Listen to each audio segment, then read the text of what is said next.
Bonsoir et bienvenue à tous. Un seul sujet dans cette édition samedi 21 septembre 2024 à Beaunois. 15 partis de l'opposition politique ivoirienne ont signé un document commun relatif aux réformes électorales et à un dialogue politique avant la très attendue élection présidentielle ivoirienne de 2025.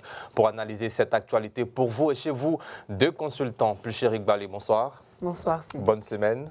Merci. Et Eric Bayala, journaliste, analyste, consultant également. Bonsoir Eric Bayala. Bonsoir Sidik. Alors, 2 mois plus tôt, dans la même ville de Beaunois, le PPACI de Laurent Gbagbo lançait un appel à l'unité de l'opposition. Samedi dernier, le PPACI n'a pas été signataire du document commun de l'opposition politique. Quelle explication donnez-vous, Eric Bayala, et quel sens, bien sûr, à l'absence du PPACI au nombre des signataires de cette déclaration? Mais ce que je vais dire d'abord dans un premier temps, c'est que il me semble que le PPACI a certainement participé à la mise sur pied de cette déclaration commune des groupements et partis politiques, seulement que le PPACI n'a pas été signataire de cette déclaration. Bon, notre interrogation, c'est de savoir est-ce que, parce que ce qu'il ne faut pas oublier, à Beaunois même, en juillet dernier, le leader du PPACI avait lancé un appel à l'endroit de l'opposition ivoirienne en vue de se mettre ensemble pour porter les projets de l'opposition. Mais jusqu'à présent, mala bona, cet appel n'a pas eu un écho retentissant comme souhaité par le PPACI. Et voilà que les groupements de partis politiques, à l'endroit desquels l'appel avait été lancé, se sont retrouvés à Beaunois, mais pas pour répondre de façon expresse à cet appel du PPACI, mais plutôt pour aborder d'autres questions autour du processus électoral. Est-ce que cela agrée le PPACI? Est-ce que c'est parce que l'opposition ne s'est pas prononcée exactement vis-à-vis de cet appel? Il reste à savoir, mais une chose est sûre, en entendant savoir davantage sur les raisons qui ont motivé le fait que le PPACI n'ait pas signé cette déclaration, il est à croire que déjà, excusez-moi, il y a certainement un schisme qui se pointe à l'horizon, parce que pour avoir été précurseur d'un appel au rassemblement, et puis aujourd'hui, quand il s'agit de formaliser, on n'appose pas sa signature. Bon, il y a des leviers qui nous amènent à nous interroger sur la pertinence, pas de ce refus, mais de cette absence de signature. Bien plus, Chéric Balé, réaction là-dessus. Le PPACI n'est pas signataire de cette déclaration.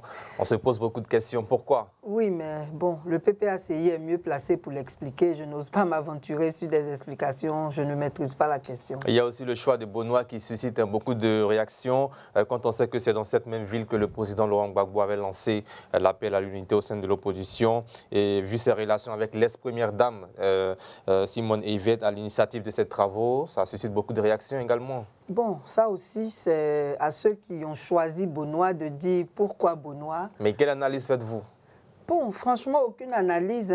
Toutes les villes du territoire national sont à la disposition de tous les citoyens. C'est au groupement, ils étaient 15. Ils ont choisi Beaunois. Bon, c'est eux qui peuvent expliquer, moi j'en sais rien. Eric Bayala, il y a beaucoup de villes en Côte d'Ivoire. On laisse Abidjan, Yamoussoukro, Korogo, tout ça. Beaunois ou Laurent Gbagbo a lancé l'appel. Bon, je ne pense pas qu'il faut lier forcément Beaunois parce que le président Laurent Gbagbo a lancé l'appel à l'opposition.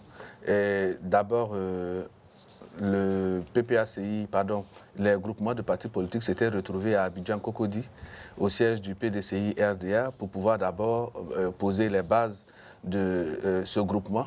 Et puis ensuite, Beaunois, n'oubliez pas que ces groupements-là ont pour porte-parole Mme Simone Yvette, qui est présidente du MGC, et puis elle aussi, elle est originaire de Beaunois. Peut-être qu'elle s'est proposée de recevoir chez elle ou bien dans sa ville ses camarades des autres partis politiques, mais je ne fais pas de lien forcément avec l'appel du président Laurent Gbagbo à Beaunois. Bon, est-ce qu'on parlerait ici d'une continuité de l'appel de Beaunois pour renforcer cet appel-là? Justement, ça dit que si on s'en tient au fait de façon matérielle, c'est que si l'appel, c'était pour répondre à cet appel-là, on aurait pu voir la signature du PPACI sur la déclaration finale, mais ça n'a pas été le cas. Et donc, de ce point de vue-là, je ne pense pas que c'est pour donner un écho retentissant à l'appel qui a été lancé par le président à Beaunois. Ça aurait pu être une autre ville. C'est comme si Ils se sont retrouvés à Cocody, au siège du PDCI RDA. Il y a eu des dispositions, sinon un communiqué qui a sanctionné cette rencontre. Mais malheureusement, à l'issue de cette rencontre, il y a eu également des membres de l'opposition qui ont été, comment on appelle ça, entendus par la justice parce qu'ils n'étaient pas fondés à la matière. Mais si aujourd'hui, ils se retrouvaient encore à Cocody, est-ce qu'on allait dire que c'était un soutien à ceux qui avaient été interpellés par la justice? Non, c'est un lieu partout en Côte d'Ivoire. Ça aurait pu être à Gagnoa, ça aurait pu être à Divo, partout. Et, je pense que la question, ce serait intéressant de la poser plutôt aux initiateurs de ce rassemblement. Ils pourront vous donner valablement les raisons qui ont motivé le choix de Bonoa. Bien, avant-dernier point sur la forme, Eric Bayala, il y a l'absence également parmi les signataires du FPI de Pascal Affi-N'Guessan. Oui, mais je pense que... FPI, PPACI qui se rapprochent, tous absents, en tout cas pour ce qui concerne la signature. Bon, pour ce que je sais du Front populaire ivoirien du Premier ministre Pascal Affi-N'Guessan, de façon statutaire, il est déjà hors mandat et donc il gère les affaires courantes en attendant le congrès, le prochain congrès du Front populaire ivoirien. Est-ce que, dans sa posture de quelqu'un qui gère les affaires courantes, est-ce qu'il est fondé d'engager au nom du Front populaire ivoirien, j'allais dire, engager sa signature pour engager le Front populaire ivoirien dans un tel groupement? Et donc peut-être qu'on attend de voir, lorsqu'il sera oint et investi par les instances de son parti, en ce moment-là, on pourra valablement dire si le FPI est signataire ou pas. Mais pour ce que je sais, au regard des déclarations des membres même de ce parti-là, ils ont estimé que le président n'avait plus la compétence pour engager la vie du parti sur des questions d'intérêt national et qu'il était là juste pour gérer les affaires courantes en attendant le prochain congrès. Merci, plus cher Eric Balé. Dernière question avant de rentrer dans le fond de ce sujet. Il y a aussi l'absence des organisations de la société civile comme la vôtre et bien d'autres qui étaient, vous n'étiez pas signataire au départ au siège du PDC-RDA, mais d'autres organisations qui étaient signataires. Qu'est-ce qui explique cette absence? Oui, d'après ce que la déclaration elle-même a affirmé... Et d'après vous? Non, d'abord, d'après ce que la déclaration a affirmé, c'est que c'est pour respecter l'ordonnance qui a été prise par le président de la République pour organiser la société civile. Donc, à ce propos-là, il est important de dire que c'est depuis le 9 août même que ces organisations n'auraient pas dû signer parce que lorsque le MGC a commencé cette procédure pour la création du groupement, il était question au départ juste de consultation. Nous-mêmes, on a été aussi consultés. Et donc, on a décidé, tous ceux qui ont été consultés ont participé à l'élaboration de la déclaration du 9 août.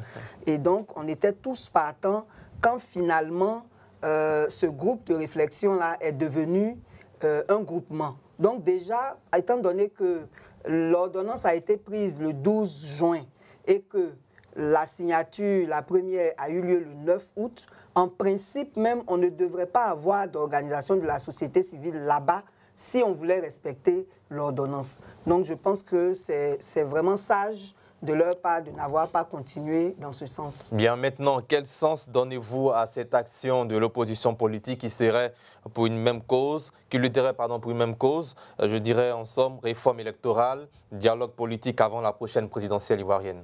Oui, c'est une très très bonne chose. C'est même nécessaire, étant donné que on sait comment les élections se passent en Côte d'Ivoire et toutes les fois qu'il y a une période électorale qui approche, surtout la présidentielle, on assiste à des alliances. Le RHDP lui-même est un groupement. Et donc, c'est tout à fait normal et indiqué. Non, c'est un groupement. C'est aujourd'hui RHDP Parti Unifié. Ah, d'accord, ok. Bon, dans tous les cas, il est parti d'un groupement.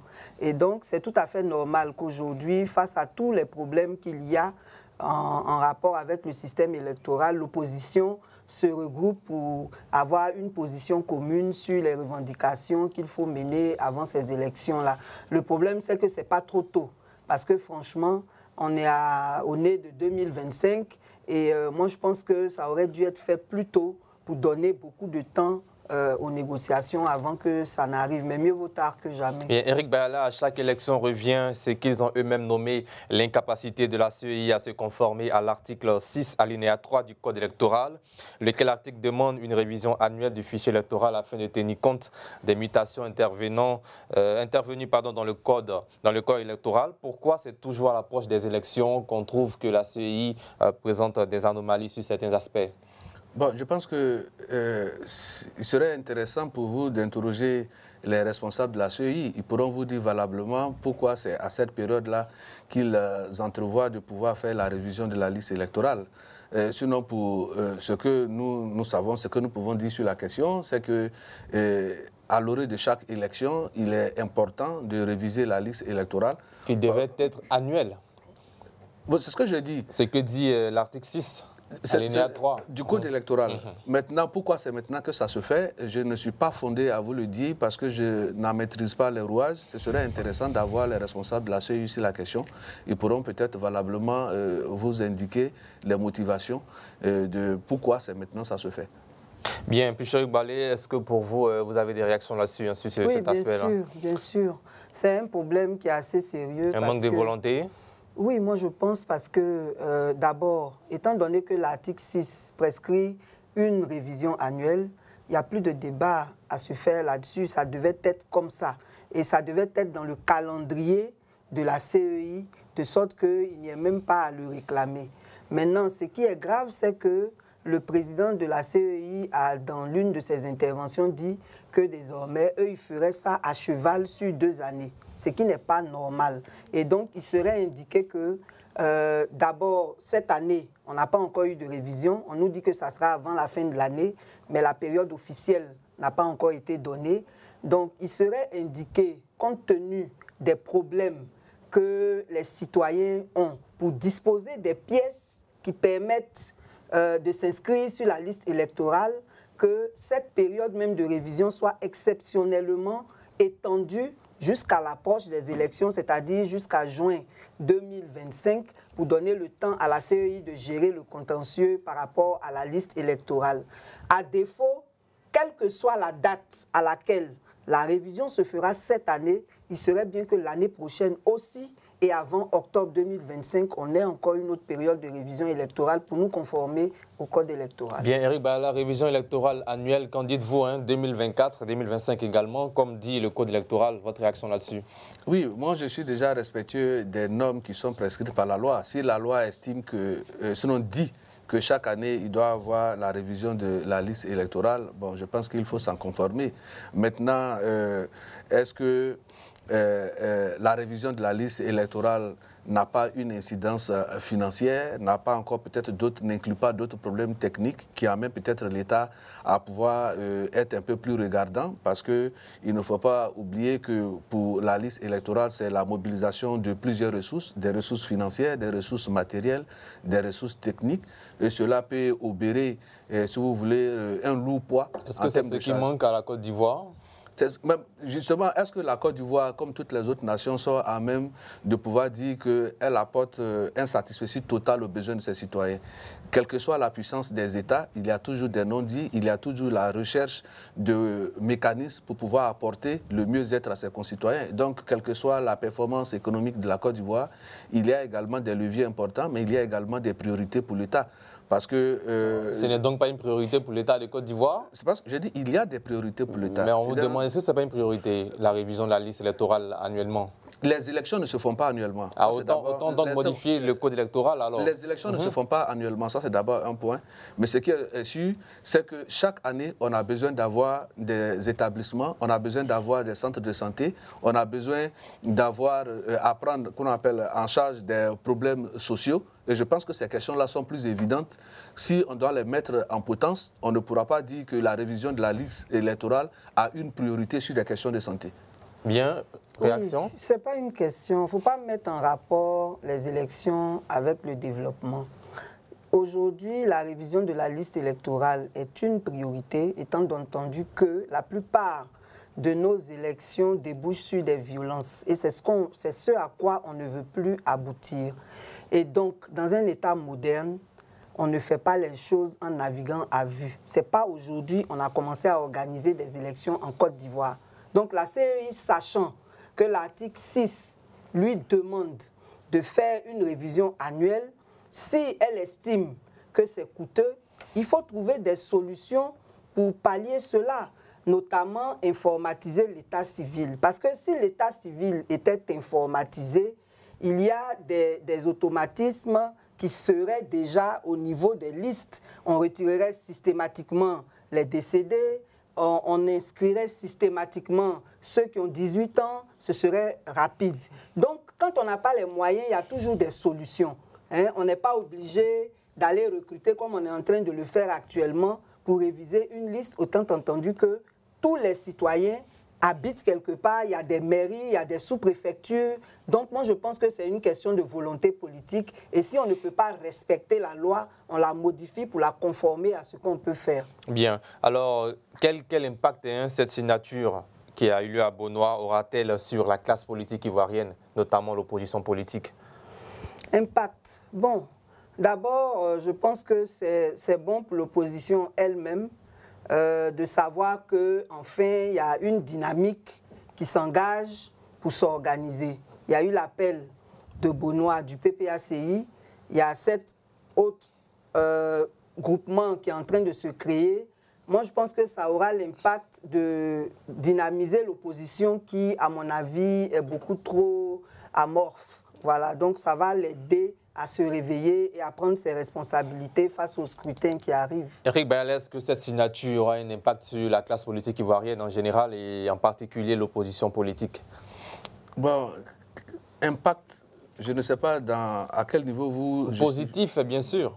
Oui, mais un impact positif sur l'opposition ou bien sur la vie politique. L'ensemble de la classe politique, ensuite, pourquoi pas l'opposition. Oui, ce qu'il ne faut pas oublier, c'est que quand vous prenez même la déclaration de ces groupements et partis politiques, il est bien indiqué qu'ils se réunissent parce que depuis 2000, le système électoral est à la base de plusieurs conflits, sinon des conflits, et lorsqu'on parle d'élections. Mais quand vous regardez les partis signataires, sinon les partis majeurs de ces groupements politiques et quelques acteurs qui en ont été des signataires, ils ont plus ou moins chacun en ce qui les concerne été des acteurs dans la gestion des affaires de l'État. C'est-à-dire que ce code électoral-là, depuis 2000, s'ils estiment qu'il a toujours été à la base des conflits après les élections, ça veut dire que chaque acteur politique y est pour quelque chose. Mais donc aujourd'hui, s'ils estiment qu'il faut réviser ce code électoral-là parce que eux, l'ayant adopté hier, ça a mené à des conflits. Donc ils en sont conscients que quand ils avaient la gouvernance, qu'ils avaient les choses de l'État, ils n'étaient pas bien conformés au point où aujourd'hui ils reconnaissent cela. Donc en termes d'impact, c'est le fait d'abord de reconnaître que hier on a échoué et qu'aujourd'hui on propose autre chose. Et je pense que sur ce point de vue-là, ça peut déjà envoyer peut-être un signal fort pour que ceux qui ont dirigé hier reconnaissent qu'ils ont posé des actes manqués et qu'il faut passer à la loupe certains aspects du code électoral pour que plus jamais cela n'arrive.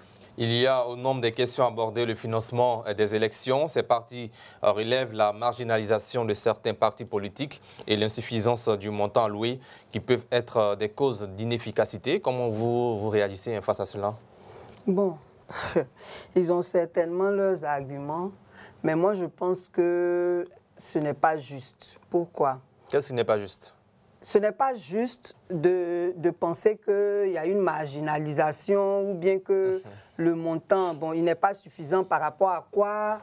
Ce qui est sûr, il y a des points qui sont essentiels. Ils ont dit par exemple qu'il faut que les budgets de campagne soient vus de près, les financements, pour ne pas qu'on utilise les biens de l'État pour mener des campagnes. Ça, c'est un sujet qui est important parce qu'on a vu pendant les élections des gens utiliser des voitures de l'État pour aller en campagne. On a vu même que au moment des élections de 2023, là, il y a des ministères qui ne fonctionnaient plus pendant la période des élections. Tout le monde est en campagne et quand vous appelez là-bas, on vous dit ouvertement que les gens sont en campagne. Donc, il y a une distinction à faire entre le personnel de l'État et le personnel politique. Chaque parti politique devrait avoir son personnel devrait avoir ses moyens. Et donc, il y a une, comment on va dire ça en bon français, il y a un contrôle à faire sur les moyens qui sont utilisés pendant les élections. Maintenant, pour les partis politiques, normalement, le financement des partis politiques est lié à des critères.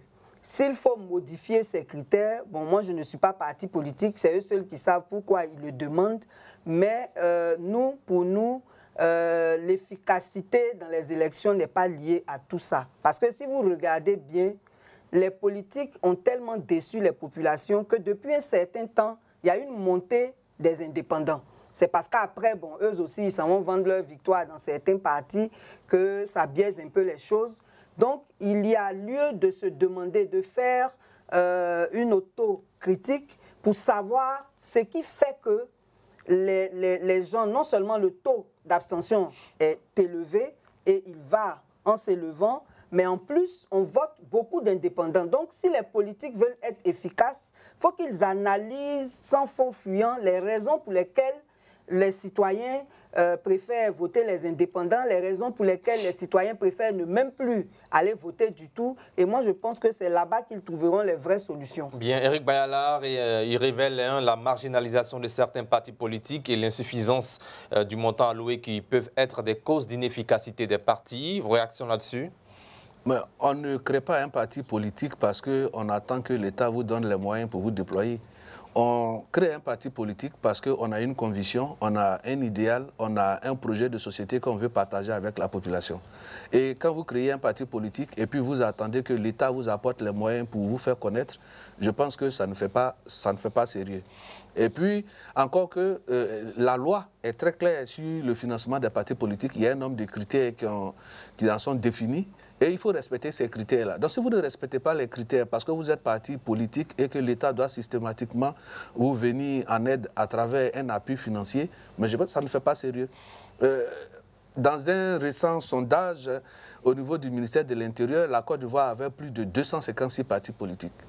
Et ça dit qu'il suffit simplement de constituer vos statuts, d'avoir un manifeste, d'aller le déposer au ministère de l'Intérieur et de dire que je suis parti politique. Pendant que vous n'êtes même pas capable de réunir des gens autour d'une cabine téléphonique. Et donc, tout cela, on doit pouvoir apporter un financement parce que ce sont des partis politiques. Je pense qu'on ne s'en sortirait pas. Bien. Alors, il y a aussi une autre question, le défaut de plafonnement des dépenses de campagne qui sont, selon ces partis politiques, des sources d'injustice notoires. Non, le défaut de plafonnement, peut-être que tout à l'heure dans son intervention, Mme Balé disait qu'il fallait faire le distinguo entre tout ce qui appartient à l'État, donc qui appartient à tous les citoyens, et le matériel, si vous voulez, la logistique de chaque pays, et pardon, de chaque parti politique. Je pense bien que ce n'est pas lié pour ces partis. Il s'agit ici de faire un plafonnement pour les élections, les campagnes. C'est-à-dire, je dis n'importe quoi. On dit pour la campagne présidentielle en Côte d'Ivoire, budget, en tout cas, maximum 2 milliards de francs CFA par parti politique. C'est des sommes à ne pas excéder afin de permettre aux partis d'avoir les mêmes chances. Non, parce qu'une campagne électorale, c'est la période où chaque parti politique se vend le mieux, se rapproche de son électorat et va vendre plus ou moins son image en vue de créer une adhésion à son programme.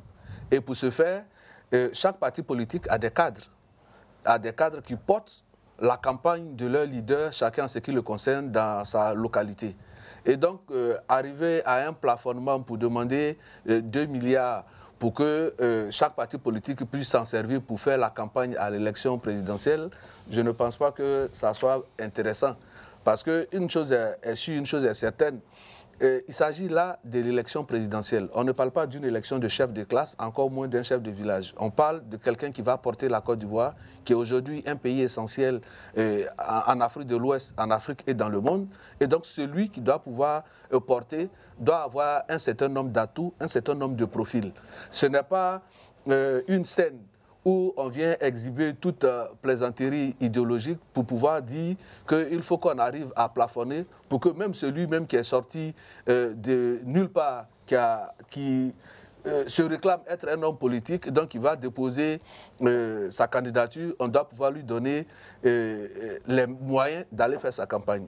Dans les élections précédentes, encore, on a vu des candidats qui sont allés déposer leur, qu'on appelle ça, leur candidature à la CEI et ils n'étaient pas capables de remplir l'ensemble des conditions. Et donc, ceux-là aussi, il faut qu'on dise à ceux-là et à tous ceux qui ont des candidatures sérieuses, qui sont portés par des partis politiques organisés, qu'il faut donner 2 milliards à tout le monde pour pouvoir aller à une élection présidentielle. Non, chacun met la chance de son côté, mais il faut, je suis d'accord qu'on doit pouvoir faire la part des choses. Quand on est parti au pouvoir et qu'on est candidat à l'élection présidentielle, il faut se servir exclusivement de la logistique de son parti et laisser les moyens de l'État de côté. Pour ça, je suis d'accord. Mais pour un plafonnement, je ne pense pas que ce soit vraiment indiqué parce que ça va être la scène de tout et de rien. Bien, puis Éric Balé, faut-il en tout cas plafonner les dépenses des campagnes en Côte d'Ivoire? Absolument. Si on est dans une démocratie, on doit pouvoir à tout moment, dans toutes les décisions, prendre en compte le critère de l'égalité, qui est très, très important. Il ne faut pas déséquilibrer les choses. Et en Afrique, chez nous ici, malheureusement, il y a beaucoup d'amalgames qui se font entre l'État et le parti au pouvoir. Et ça, ce n'est pas lié au RHDP seulement. Heureusement, tous les partis ont gouverné ici, en tout cas les principaux, et on sait comment ça se passe. Et on voit très bien que les gens confondent les moyens de l'État avec les moyens de leur parti. En plafonnant le budget des élections, on permet de mettre les candidats sur le même pied d'égalité et ça ne va plus favoriser les achats de conscience. Ça va faire que chaque candidat va vraiment se mettre dans son rôle, qui est celui de séduire l'électorat avec son projet de société, avec son programme de gouvernement, de sorte que les citoyens puissent choisir vraiment sans être influencés par une certaine corruption qui se fait pendant les campagnes. On a vu, il y a des localités comme Tia-Salé, quand le député Assalé Timoko raconte son expérience, c'est quand même ahurissant de voir qu'on aille investir des milliards dans une petite localité comme ça, rien que pour gagner un indépendant et on arrive même à un échec à la fin. C'est vraiment dommage. Donc moi, je pense que le plafonnement des élections, là, ça permet, des budgets de campagne permettent d'éradiquer les achats de conscience et de mettre les candidats sur le même pied d'égalité vis-à-vis des électeurs. Éric Bayala, il y a la question de l'achat des consciences qui revient à chaque fois. Réaction là-dessus? Non, mais justement, je voulais d'abord même lui opposer l'exemple qu'elle-même elle a eu à prendre en ce qui concerne la commune de Tia-Salé, où il s'est dit qu'il y a eu face aux députés indépendants, la mobilisation de plusieurs ressources, mais au final, qui a gagné les élections? Je pense que si tant est-il que ce sont les moyens qui font gagner les élections, je ne pense pas que le candidat indépendant aurait pu les emporter. Une chose est sûre, une élection, c'est un rendez-vous entre un homme et ses populations.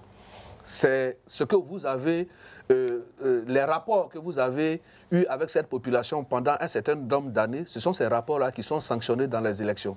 Il ne suffit pas d'attendre peut-être la période électorale et puis venir avec des sacs d'argent, penser que la population va pouvoir vous suivre. Ça, on n'est plus dans les années 1900 ou bien dans les années 1960. Nous sommes précisément en 2024, nous sommes dans le 21e siècle et donc les mentalités ont changé. L'argent ne fait pas aujourd'hui forcément un électorat.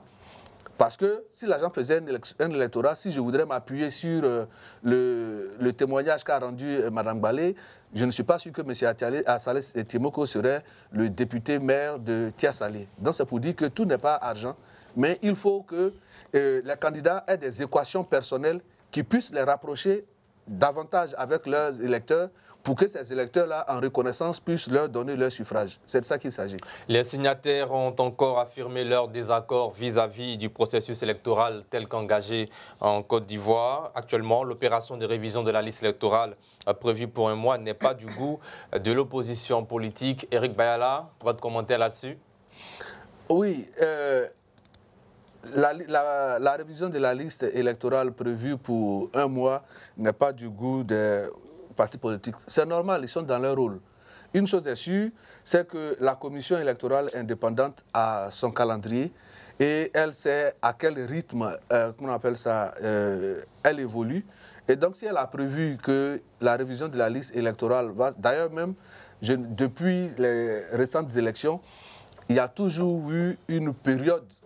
Hein, quand on dit qu'on fait la révision sur un mois, quand les un mois arrivent, forcément, la CEI, quand on constate l'engouement que cela suscite et quand on voit qu'il y a encore beaucoup de personnes qui n'ont pas pu se faire inscrire sur la liste électorale, on arrive à proroger les dates pour que cela se fasse. Donc je pense que le mois qu'a donné la CEI, c'est juste à titre indicatif, mais la CEI pourra in fine comprendre si la mobilisation et l'intérêt se fait sentir de pouvoir aller au-delà. C'est ce que je me dis, sans toutefois être dans le secret de la commission électorale. En tout cas, pour l'instant, c'est 30 septembre, 30 octobre.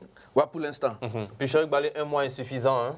Oui, ça n'a pas été encore officiel, hein, cette affaire du 30 septembre. Pour que ça se fasse, pour que ça soit effectif, il faut qu'il y ait un communiqué. Ouais. Et ça n'a pas encore été fait. Mais un mois dit insuffisant par l'opposition politique. Et puis, j'aimerais préciser que ce n'est pas une affaire de goût. On dit que ce n'est pas au goût de l'opposition, ce n'est pas le terme exact. C'est en rapport avec des faits. Il se trouve que, d'après les chiffres, il y a seulement 8 millions d'inscrits sur nos listes électorales, alors qu'en principe, on a environ 5 000 autres nouveaux majeurs qui devraient s'inscrire. Donc, pour les 5 000 nouveaux majeurs, 5 millions plutôt, de nouveaux majeurs qui devraient s'inscrire, un mois, c'est insuffisant. Pourquoi? C'est insuffisant parce que, comme je le disais tout à l'heure, il y a des difficultés pour obtenir les pièces qu'on prend pour aller s'inscrire sur la liste électorale. Et c'est la carte nationale d'identité qu'on utilise pour s'inscrire sur les listes. Pour avoir la carte nationale d'identité, il faut avoir un extrait de naissance, il faut avoir un certificat de nationalité. Tout ça, ce n'est pas gratuit. Bon, comme c'est la France, on a l'habitude de copier. Chez eux, là-bas, tout ça, c'est gratuit. Donc, l'extrait de naissance n'est pas gratuit, le certificat de nationalité n'est pas gratuit. Mais le plus gros problème, c'est que même quand on a réussi à avoir ces pièces-là, obtenir la carte d'identité est devenu un problème en Côte d'Ivoire. Il y en a qui l'obtiennent en 10 jours et il y en a qui font 5 ans. Sans raison, ils n'ont pas leur carte. Du coup, ça fait qu'on ne peut pas garantir que dans la période d'un mois, on réussisse à inscrire le maximum de personnes. C'est pour ça qu'on dit, au lieu de ne pas respecter le code électoral et puis faire la révision à cheval sur 2 années, et en tenant compte du fait qu'il est difficile d'obtenir la CNI, il serait bien qu'on enlève la pression sur tous les électeurs et puis on étend ça jusqu'en juin 2025. Les gens iront dans les sous-préfectures, dans les mairies, dans les lieux qui vont être indiqués pour pouvoir faire leurs pièces et puis aussi leur inscription sur la liste électorale. Ça permet aussi de garantir l'inclusivité des électeurs parce que le droit de vote est inaliénable. Et il serait bien qu'on crée les conditions pour que personne ne soit privé de ce droit-là. Merci. Nous allons marquer une courte pause. On revient juste après. Vous aurez l'occasion de réagir juste après la réclame publicitaire. Voilà, nous sommes de retour en plateau. Madame, monsieur, vous suivez Entre deux News, votre émission d'analyse et de décryptage de l'actualité ivoirienne et internationale. C'est du lundi au jeudi à partir de 20h15 sur le numéro 208 du bouquet Canal+, et Facebook également, Reflet TV. Alors, Eric Bayala, hein, juin 2025, c'est ce que jusqu'à juin 2025, c'est ce que propose Chéric Ballé. Comment vous réagissez hein, sur cette proposition? Non, mais ce que je veux dire d'abord, dans un premier temps, la question électorale ne gouverne pas forcément la marche du pays. Donc, ce n'est pas quand on dit qu'on arrive à une échéance électorale qu'on va se souvenir qu'il y a des citoyens qui sont en Côte d'Ivoire, de qui il faut avoir à s'inquiéter sur des préoccupations majeures. On ne peut pas demander à 5 millions de personnes de dire que vous avez un mois pour aller vous inscrire sur la liste électorale et ces 5 millions de personnes vont attendre à ce moment-là pour commencer à engager les pièces administratives pour elles-mêmes définir leur identité. Non, dès l'instant, ça doit être un réflexe citoyen. Dès l'instant que vous êtes en âge de la majorité, vous avez vos 18 ans, vous-même, vous devrez vous prémunir des dispositions qui vont vous amener à avoir votre carte nationale d'identité. Mais on attend forcément à la veille des élections pour se rendre compte de sa citoyenneté, pour dire non, il faut qu'on ait d'abord la carte nationale d'identité, laquelle carte est difficile à obtenir. Et donc, si on n'a pas cette carte-là, un seul mois ne suffirait pas pour qu'on aille s'inscrire sur la liste électorale. Pour ma part, si chaque citoyen avait ce réflexe-là de dire, dès l'instant où je suis considéré comme majeur, je dois prendre les dispositions pour avoir ma pièce nationale d'identité. Mais si vous avez votre pièce d'identité, pour aller vous inscrire sur la liste électorale, ça dépendra des moyens logistiques que va déployer la CEI et le maillage du territoire. C'est-à-dire que si on rapproche les agents de la CEI le plus près possible de tous les citoyens pour éviter qu'il y ait de longues distances à parcourir pour aller se faire enregistrer sur la liste électorale. D'ailleurs, même pour ce faire, on ne demandera pas aux citoyens de se déplacer par aller forcément dans un lieu de vote, mais on pourrait peut-être le faire comme il y a le recensement de la population, où on déploie les agents vers les ménages pour que les citoyens puissent s'inscrire sur la liste électorale. Donc si les gens avaient pris des prédispositions pour se munir, sinon pour avoir les pièces nationales d'identité, même si on dit qu'en 2 semaines pour la révision de la liste électorale, il n'y aurait pas eu de problème. Mais il ne faut pas attendre quand on dit... Parce que quand on lance la révision de la liste électorale, ça ne veut pas dire que c'est la période pour avoir sa carte nationale d'identité. Donc il y a un amalgame qu'il faut éviter et je pense que tous les partis politiques de l'opposition doivent pouvoir se saisir de cette occasion-là pour sensibiliser les populations, pour dire qu'on ne fait pas sa pièce d'identité à l'orée d'une élection électorale, qu'on appelle d'une élection. Il faut d'abord disposer de sa pièce administrative parce qu'elle nous permet de nous affirmer en tant que citoyens. Parce que la nationalité même, c'est le lien juridique qui lie un individu, si vous voulez, à un État. Et donc, pour pouvoir prouver votre situation juridique, il est important que vous ayez une pièce nationale d'identité. On ne va pas attendre qu'on dise que les élections sont en 2025 et c'est maintenant en 2025 que chacun va chercher à avoir une pièce nationale d'identité. Donc, je pense que c'est un argument fallacieux. M. Bayala ne suit pas l'actualité des citoyens ivoiriens. La carte d'identité n'est pas une pièce qui est élaborée seulement pour des élections. C'est une pièce administrative. Et en plus de la carte d'identité, on avait l'attestation d'identité. Malheureusement, ils ont supprimé l'attestation d'identité sans avoir rendu fluide le processus d'acquisition de la pièce d'identité. Ce qui fait qu'aujourd'hui où nous parlons, il y a des gens qui ont des problèmes pour aller passer des concours parce qu'ils n'ont pas leur carte d'identité et l'attestation d'identité a été supprimée. Il y a des gens qui ont des problèmes pour ouvrir un compte bancaire parce que pour le compte bancaire, on n'accepte pas le récépissé de la CNI, mais l'attestation d'identité aussi n'existe plus. Donc, ce n'est pas un problème qui est lié aux élections. On dit seulement que par rapport aux élections, étant donné qu'il est difficile d'obtenir la CNI, il faudrait trouver une formule qui permette à tous les citoyens de pouvoir, le moment venu, exercer leur droit de vote. Sinon, c'est une pièce administrative qu'on utilise dans la vie de tous les jours. Malheureusement, en Côte d'Ivoire, il est difficile d'en disposer. C'est de ça qu'on parle. Mais justement, ça n'a rien à voir avec les élections seulement. Non, justement, c'est ce que peut-être que vous n'avez pas perçu la profondeur de mes propos. Je ne suis pas en train de nier que ce n'est pas une pièce, ce n'est un document administratif. Bien au contraire, mais il est difficile à obtenir. C'est de ça qu'on parle. Non, à partir du moment où il est difficile à obtenir et que c'est une pièce qui est nécessaire pour aller voter, on pose le problème et on cherche la solution la meilleure pour permettre que sans pression, au lieu d'encadrer cela dans 1 mois, alors qu'on ne peut même pas délivrer une carte d'identité. Mais ce n'est pas la CEI qui délivre les cartes d'identité. Je n'ai pas dit que c'est la CEI, mais c'est la CEI qui décide de la période en accord avec le gouvernement. C'est pour ça qu'on dit qu'elle n'est pas indépendante. Ce n'est même pas elle qui décide. C'est le gouvernement qui dit à la CEI à quelle période on doit faire la révision de la liste électorale. Ce que nous disons, c'est que l'ONESI ne délivre pas les cartes dans des délais raisonnables.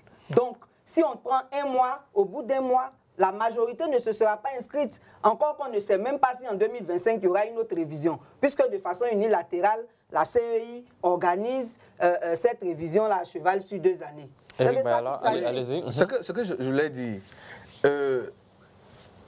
Madame Balé soutient Moticus qu'il faut avoir la pièce nationale d'identité pour aller se faire inscrire sur la liste électorale. Et comme la pièce, pour obtenir la pièce, c'est difficile selon elle, et donc on demande à la CEI d'étendre le délai de la révision de sorte à ce que ceux qui auraient des difficultés pour obtenir leur pièce puissent les avoir en vue d'aller se faire inscrire sur la liste électorale. C'est ce que je suis en train de dire. Je dis, mais pourquoi est-ce que... Mais justement, ça doit être même une raison. Si tant est-il que pour avoir sa pièce, c'est difficile, Mais pourquoi forcément attendre quand il y a des élections, pour attendre des élections? Les gens demandent 5 ans, on ne leur donne pas. Non, mais justement, aujourd'hui, le directeur général même de l'ONESI a fait un communiqué pour donner le nombre de pièces nationales d'identité qui sont encore dans les locaux de l'ONESI où les gens ne sont pas venus retirer leurs pièces. Et il a même donné un délai pour dire que ce délai-là passé, l'ONESI se verrait dans l'obligation de détruire ces pièces. Ça pour dire que les pièces sont produites, mais les citoyens ne vont pas chercher leurs pièces. Sinon, ils ne seraient pas venus faire cette déclaration. À qui on va envoyer un message, lui dire ta pièce est prête et puis il ne va pas aller chercher. Et que vous regardez, on appelle ça la masse des pièces qui ne sont pas encore retirées, c'est au-delà des 5 millions de citoyens qui doivent rentrer, doivent se faire inscrire sur la liste électorale. Et donc, ce que nous disons, j'ai dit qu'il faut que les partis d'opposition puissent aider à pouvoir aiguiser, sinon affûter le réflexe du citoyen en ce qui concerne son identité. Ça veut dire que si vous pensez que pour avoir moi je sais que pour avoir la pièce nationale d'identité de mon pays, il ne suffit pas d'aller seulement faire la demande et ça met du temps. Mais qui veut aller loin maintenant, ça monture. Je me donne le temps en sachant que la production... Non, ça, je dis que à supposer que cela mette du temps. Donc, il ne faut pas forcément attendre... On savait tous qu'il y aurait des élections en 2025. Après 2020, 2025, c'est à ça que vous voulez arriver, c'est ça? Tout le monde sait que les élections en Côte d'Ivoire, c'est chaque 5 ans. En ce qui concerne toutes les élections d'ailleurs, c'est chaque 5 ans. Et donc, pendant cette période, chaque militant, sinon chaque parti politique, doit pouvoir dire à ses militants commencez à aller vous faire, on appelle ça, établir les cartes nationales d'identité parce que vous aurez besoin de ça pour vous inscrire sur la liste électorale. Le tapage médiatique que les partis d'opposition sont en train de faire en ce qui concerne le délai de la révision de la liste électorale. Si ce débat-là a eu lieu depuis 2021 pour demander à leurs militants d'aller se faire établir leur carte nationale d'identité, je pense même qu'en 2 semaines, on aurait pu faire la révision électorale. Bien. Alors, les partis signataires, en tout cas de la déclaration de Bonois, ont aussi invité le gouvernement ivoirien à l'ouverture d'un dialogue politique. Est-ce que c'est encore nécessaire un dialogue politique en Côte d'Ivoire? Oui, c'est plus que nécessaire. On a vu plusieurs dialogues politiques. Oui, mais ils ont été infructueux. C'est plus que nécessaire parce que l'espace démocratique est occupé par des acteurs qui devraient se parler. Et malheureusement, chez nous ici, c'est lorsque le système est grippé qu'on organise un dialogue pour débloquer un peu la situation et puis après on avance. Ça, ce n'est pas une façon d'organiser le dialogue qui est constructive et qui permet des résultats qui soient durables. Normalement, même ce dialogue aurait dû être demandé depuis l'année passée. Étant entendu qu'il y a beaucoup de problèmes par rapport au système électoral, la discussion devait être engagée depuis même 2023 pour permettre d'évacuer toutes ces questions-là, de sorte que quand on arrive en 2025, on se concentre sur les élections. Malheureusement, nous sommes en septembre 2024 et on en est encore à demander ce dialogue-là. Et c'est bien que l'opposition prenne l'initiative de demander parce qu'habituellement, ce n'est pas l'opposition qui demande. Il y a un problème qui se pose. Par exemple, si on prend l'exemple de l'arrêt de la Cour africaine des droits de l'homme et des peuples qui a demandé le 18 novembre 2016 qu'on fasse la réforme de la CEI. On a attendu la veille des élections pour engager le dialogue sur cette réforme. Et ça a donné quoi? On a eu une recomposition au lieu d'une réforme. Donc si plus tôt on organise un dialogue et plus tôt l'opposition demande ce dialogue, plus on sera détendu, on va dire sans pression, on pourra régler les problèmes majeurs avant d'arriver à la période électorale qui est aussi une période de tension. Alors avant de revenir à Eric Bayala, pourquoi les dialogues politiques passés n'ont pas marché selon vous? Ça n'a pas marché pour plusieurs raisons.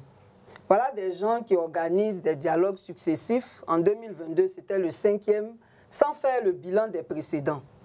On ne les a jamais vus commencer un dialogue par le bilan d'un autre. La deuxième chose, c'est que quand ils organisent ces dialogues-là, ils font de l'exclusion. Il y a des partis qui devaient être là, qui ne sont pas là. Il y a des organisations de la société civile qui sont dans le contrôle citoyen de l'action publique qui ne sont pas là. Il y a des partis aussi qui refusent de partir à ces dialogues politiques-là. Non, celui qui refuse, c'est lui, il assume. Mais je veux dire, il faut déjà inviter tout le monde, si on est vraiment dans un esprit constructif. Donc, il n'y a pas de bilan, on n'invite pas tout le monde. Et puis, il n'y a pas de suivi aussi après, parce qu'ils prennent des résolutions, mais en réalité, quand le gouvernement organise ces dialogues-là, lui, il a un seul intérêt qu'il vise. Une fois que cet intérêt-là est satisfait, le reste, ça n'a plus d'importance. Donc, le dernier dialogue, par exemple, ils ont eu la brillante idée de mettre sur pied un comité de suivi, mais il n'y a pas eu de suivi jusqu'à aujourd'hui. Bien, Eric Donc, ça Bayala, ne peut pas marcher. Est-ce qu'il y a nécessité présentement d'organiser un dialogue politique avant les élections de 2025? Moi, je pense... On a vu trop de dialogues politiques en Côte d'Ivoire, on ne sait pas ce que ça rapporte finalement. Le problème que moi j'ai, c'est que les dialogues politiques, comme vous étiez en train de le signifier, sinon de l'indiquer tout à l'heure, il y en a eu et il y en aura certainement. Mais le problème, le dialogue politique, ça participe même de la marche démocratique du pays. Ce sont des choses à pouvoir encourager. Mais pourquoi forcément attendre à la veille des élections? Est-ce que les partis politiques n'ont pas d'autres problèmes dans leur fonctionnement pour participer à la vie de nation que si ce n'est la question d'élection? Pourquoi est-ce que c'est forcément lorsqu'on arrive à l'aune des élections présidentielles que le landerneau politique est aussi bouillant et mené par l'opposition? Qu'est-ce que cela cache véritablement? Parce que si tant est-il que les questions qui sont, qu'on appelle ça, indiquées par l'opposition sont des questions importantes, ces questions-là devraient pouvoir, qu'on appelle ça, être les préoccupations de ces partis politiques-là à tout moment. On ne doit pas attendre forcément qu'il faut être peut-être à la veille des élections et puis essayer d'être bouillonnant comme on envoie. Quel est le signal qu'on envoie? Parce qu'une chose est sûre, la calmie dans un pays dépend plus de l'opposition que du parti au pouvoir. Parce que le parti au pouvoir a pour lui de gérer les affaires de l'État, mais en prenant en compte les propositions des partis d'opposition. Les partis d'opposition, eux aussi, ils ont un devoir vis-à-vis des citoyens. Si aujourd'hui, ils sont en train de demander, il y a certains parmi eux qui reçoivent le financement de l'État. Mais qu'est-ce qu'ils font de ce financement-là? Quel est j'allais dire, la plus-value qu'ils apportent dans la vie des populations en ayant reçu cet appui de l'État? Donc il ne faut pas forcément attendre quand on arrive à des élections et puis dire que non, il faut forcément un dialogue, on appelle ça un dialogue politique. Le dialogue politique doit se tenir à tout moment pour pouvoir peut-être demander au parti au pouvoir pour dire, bon, nous pensons que vous avez adressé telle politique et cette politique-là, au regard d'un certain nombre de mécanismes, on pense qu'il faut aller faire comme ça ou bien faire des propositions pour qu'on sente cette dynamique d'action de tout ce qui est parti politique pour accompagner la nation. Et puis quand on va à un parti politique, on l'a dit, si les financements des partis politiques obéissent à un critère, mais pour être convoqué à la table, sinon au dialogue du parti politique, il ne suffit pas de brandir un récépissé et puis dire que je suis parti politique, donc on doit me convoquer à participer au dialogue politique. Si tel est le cas, je ne suis pas sûr qu'une année même aurait suffi pour qu'on ait un dialogue politique parce que ça allait être un rendez-vous de tout. Alors, ce n'est pas de ça qu'il s'agit. Il y a des partis politiques majeurs, reconnus comme tels, exerçant leur activité et auprès des populations, ils ont une bonne audience. On sait qu'avec ces partis politiques-là, si quelque chose est arrêté, ça peut amener l'adhésion des masses pour pouvoir, comment on appelle ça, impulser le développement. Merci Eric Bayala. Oui, je pense que M. Bayala n'a pas dû suivre toute l'actualité parce que depuis 2022, si vous allez regarder tous les discours du président Henri Konan Bédié, paix à son âme, il a demandé un dialogue national inclusif sincère. Depuis 2022 qu'il demande cela. En fait, nous avons affaire à un pouvoir qui est sourd aux appels et de l'opposition et de la société civile. Non seulement il est sourd à ces appels, mais il prend en plus des décisions même qui restreignent davantage l'espace civique. Alors qu'en démocratie, on se parle. On se parle et c'est de ces dialogues-là que sortent ce qui est le mieux pour le peuple. Et c'est important aussi de souligner à M. Bayala que ce n'est pas une affaire de parti politique. Il s'agit de quelque chose de plus important que les partis politiques. Nous sommes dans un environnement où la réconciliation n'est pas effective. Nous sommes dans un environnement où il n'y a pas de dialogue entre le parti au pouvoir et l'opposition, entre le parti au pouvoir et la société civile sur des questions importantes qui sont déterminantes pour notre pays. Il ne faut pas oublier que la plupart de nos crises ont été électorales. Donc c'est tout à fait normal qu'à l'approche d'élections, si on veut éviter des violences, si on veut éviter que les mêmes causes produisent les mêmes effets, on s'asseye en toute responsabilité pour échanger sur les points d'achoppement de sorte qu'on les évacue avant les élections. Donc, il y a beaucoup de questions d'intérêt national qui vont consolider même la paix et le développement, mais c'est le pouvoir qui a les leviers. Aujourd'hui, là, l'opposition ne peut pas se lever pour dire qu'elle va rassembler tout le monde. Certains viendront, d'autres ne viendront pas. Vous le voyez à ces différents appels qui ont été lancés. La société civile aussi souhaite que ce dialogue se tienne, mais elle n'a pas les leviers pour le faire. Il n'y a que le pouvoir qui a cette capacité et les compétences de pouvoir réunir tout le monde autour d'un dialogue qui est tout à fait nécessaire pour que la Côte d'Ivoire sorte de ce cycle de violence électorale. Eric Bayala, donc, il ne faut pas limiter ça à des partis politiques. Il s'agit du pays, il s'agit de la paix. Le dialogue politique est plus que nécessaire. Est-ce que vous partagez cet avis? Non, mais avant de répondre à cette question, je voudrais d'abord rebondir sur l'appel dont elle parle, c'est-à-dire l'appel du président Henri Konan Bédié qui avait lancé... Pas l'appel, plusieurs appels. Bon, depuis 2022 jusqu'à son décès. Donc, ce que je veux dire à ce propos, c'est que quand on est sorti de la CNT, qui a été une machination de l'opposition, et que, comment on appelle ça, l'État a pu pouvoir maintenir debout les institutions de la République, et tous ceux qui ont été les commanditaires de cette CNT-là ont été déboutés, mais pour eux, il fallait trouver une parade pour pouvoir avoir une bonne presse auprès de l'opposition, pardon, auprès de l'opinion, en demandant cet appel de demander qu'il y ait des assises nationales. Mais quand on sait qu'on a été ancien chef d'État et qu'on préside un comité national de transition et qu'avec tout ce que cela a connu comme corollaire et désastre en Côte d'Ivoire, mais il faut naturellement trouver une porte de sortie. Et donc, en quoi est-ce que c'était pertinent? Parce que quand on a dit qu'on sait que ce sont les élections qui sont à la base de toutes les crises que nous avons connues dans le pays et qu'à chaque fois qu'il y a des élections, il faut qu'on s'asseye pour tirer les conséquences ou bien définir les tenants et aboutissants avant d'y aller. Je suis d'accord. Mais ce que nous disons, c'est que pourquoi attendre forcément à la veille des élections? Parce qu'il n'y a pas de paix avant les élections, de paix pendant les élections et de paix après les élections. Quand on parle de paix, la paix doit être intemporelle. Elle doit être là à tout moment. Et ceux qui sont chargés d'animer le débat public, aussi bien les organisations de la société civile que les partis politiques, doivent pouvoir se saisir de cette question et puis dans les activités de tous les jours, participer à la sensibilisation de l'opinion sur la nécessité de maintenir un climat de paix. Parce que circonscrire ces questions qu'on trouve essentielles dans une courte période, c'est non seulement se mettre la pression soi-même, mais cela manifeste de la mauvaise foi.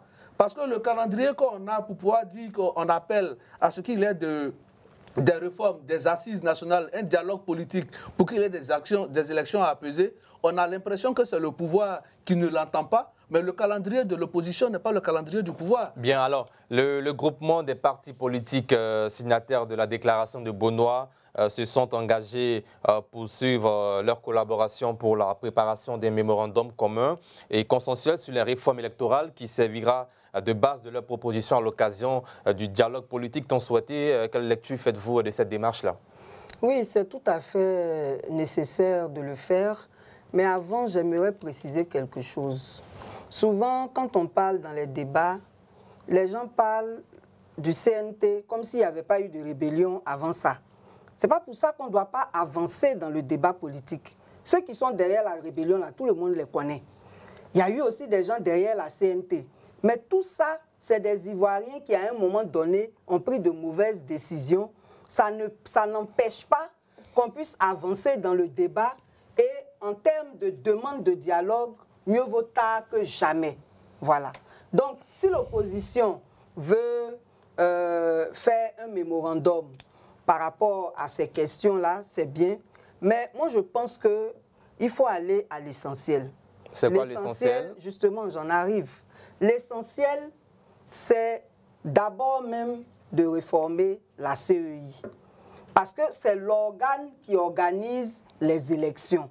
Et nous, société civile, quand on parle de réforme de la CEI, on parle du retrait des politiques de cette CEI-là.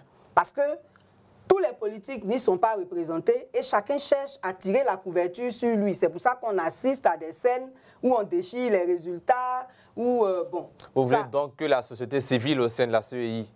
Oui, uniquement, mais sur appel à candidature.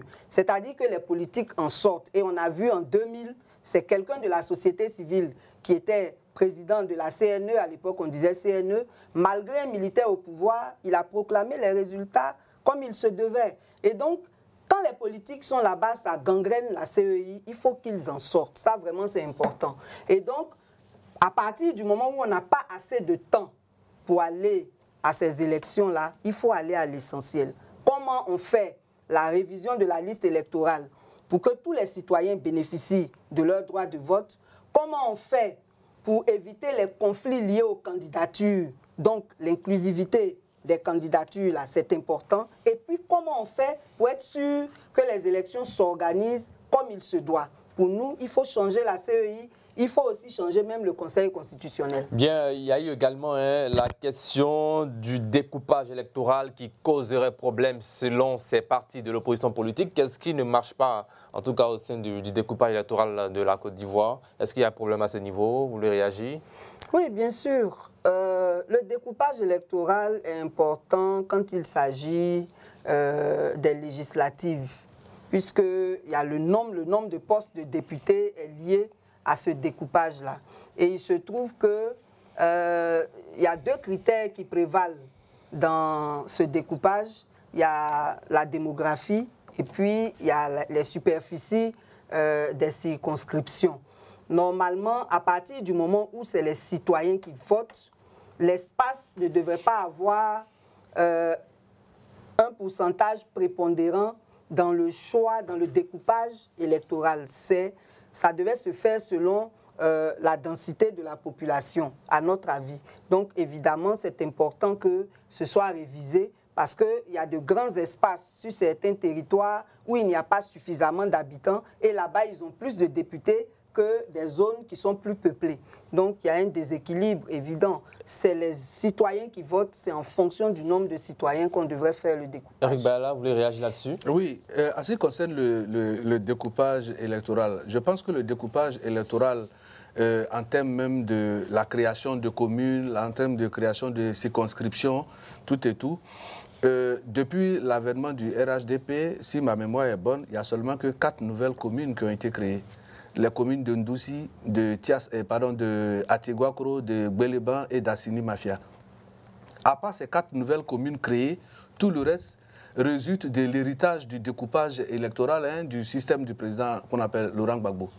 Et donc, ce découpage électoral-là, sur lequel actuellement la CEI travaille, n'a pas connu une transformation, sinon une incidence majeure suite à la volonté du RHDP. Voilà, même si, et puis le découpage, si tant est-il que ce sont les populations, parce que le discours que les gens tiennent, c'est que les partis qui sont favorables peut-être aux partis au pouvoir ont plus de représentants à l'Assemblée nationale que dans les zones où on a les autres partis d'opposition. Mais c'est un argument qui est faux, parce que si tant est-il que chacun devrait gagner les élections dans son bastion.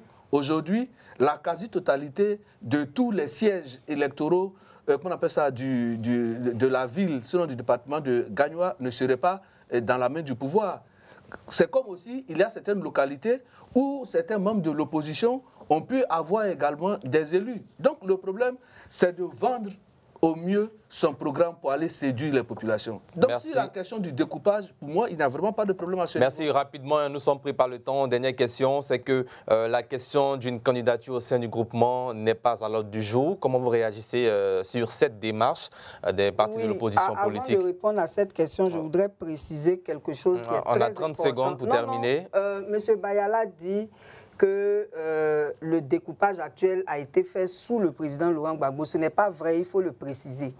Avant 2020, il y a eu un nouveau découpage électoral. Et ça, ce n'était pas le président Gbagbo qui était au pouvoir. Je veux juste le préciser. Bien, au cas où ça lui aurait échappé. Bien, répondez maintenant à la question. Oui, cette histoire de candidature-là, franchement, pour nous qui sommes de la société civile, ce n'est pas important que le président Ouattara fasse un 4e mandat, que l'opposition se réunisse autour d'un candidat. Ce n'est pas ça qui est important. Eux-mêmes, ils analyseront s'il le faut ou pas désigner un candidat autour duquel ils vont se réunir. Nous, on veut que les conditions d'organisation des élections soient suffisamment transparentes pour que le choix du citoyen soit respecté. Merci. Éric Bayala, 30 secondes réaction sur la même question. Le choix d'un candidat n'est pas à l'ordre du jour dans ce groupement des partis de l'opposition politique ivoirienne. Je suis pas... en ce qui concerne le choix d'un candidat unique, par exemple pour représenter l'opposition, je pense que je ne suis pas signataire de la déclaration des partis politiques qui se sont retrouvés à Beaunois pour pouvoir penser à cela. Mais une chose est sûre, c'est que ça ne peut pas être abordé pour la simple raison qu'ils sont dans ce groupement chacun avec ses intérêts personnels. Ils sont dans ce groupement parce que ce que l'un recherche, ce n'est pas forcément ce que l'autre veut. Et donc, pour aborder la question d'avoir un seul candidat ne peut pas être à l'ordre du jour.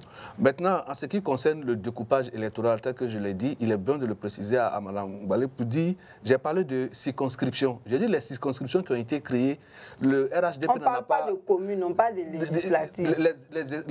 Mais justement, en ce qui concerne même les législatives, comme les communes, j'ai dit que les nouvelles circonscriptions qui ont été créées, il n'y en a eu seulement que 4 en ce qui concerne les communes. Merci Éric Bayala. Merci. Le RHDP n'en a pas encore créé. On vous a bien compris, voilà. C'est l'heure du carton rouge.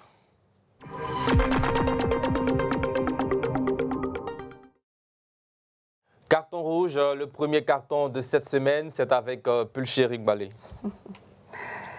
Je voudrais donner un carton rouge au gouvernement par rapport à la façon dont les déplacements sont organisés. Ici à Abidjan, on a eu une vingtaine de déguerpissements sans mesure d'accompagnement et maintenant ça se déporte à l'intérieur du pays avec ce qui se passe au niveau du parc national de la Maraoué. Si le parc national est occupé, c'est parce que le gouvernement n'a pas fait son travail. Parce qu'en principe, dans un parc, on ne devrait avoir aucune occupation humaine. Comment se fait-il qu'il y ait des villages et des campements au sein d'un parc avec même des écoles sans que la responsabilité du gouvernement ne soit engagée? Quand c'est comme ça, là, le gouvernement devrait être assez honnête pour organiser les populations de sorte à les sortir du parc avec des mesures d'accompagnement et non en pleine année scolaire, il y a eu des blessés, il y a eu des morts. Vraiment, carton rouge au gouvernement. Ce n'est pas de cette manière qu'on est censé traiter les populations et faire le développement. Merci. Éric Bayala, réaction ou question sur ce carton rouge? Non, ce que je veux dire, si dans un parc national, comme Mme Balé l'a dit, il y a eu des villages et il y a eu des campements, des écoles, des campements, il y a fait une bonne population, je ne suis pas sûr que le gouvernement précédent échappe également à cette analyse. Donc c'est pour venir corriger les erreurs du gouvernement précédent que le gouvernement actuel a décidé donc de prendre ses responsabilités pour faire rétablir l'ordre et donner son lustre d'antan à ce parc national. Bien, maintenant votre carton rouge, 45 secondes. Mon carton rouge, je vais le donner à la primature. La primature est la tutelle du comité d'organisation de la CAN.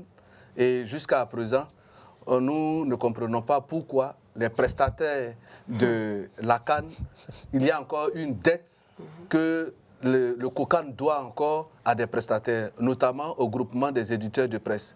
Et malgré la relance de ces prestataires-là, la tutelle qui est la primature reste encore silencieuse sur cette question. On sait qu'en novembre, ça sera la dissolution du COCAN.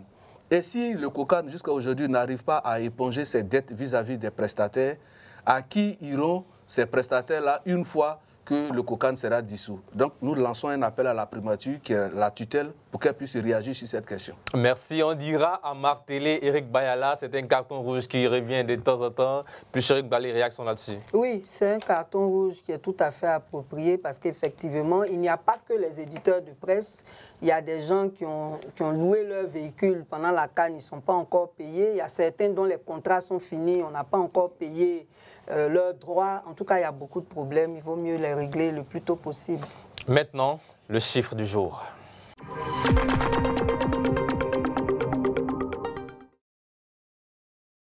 Notre chiffre du jour, c'est 8987. 8987.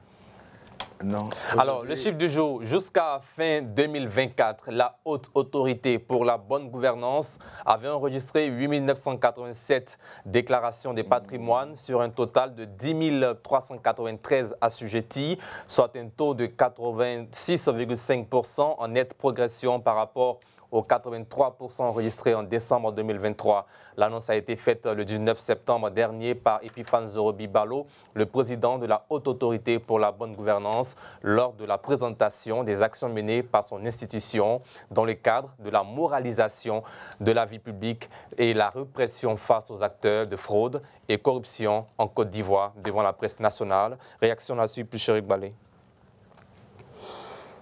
Bon. La haute autorité, la même, vraiment.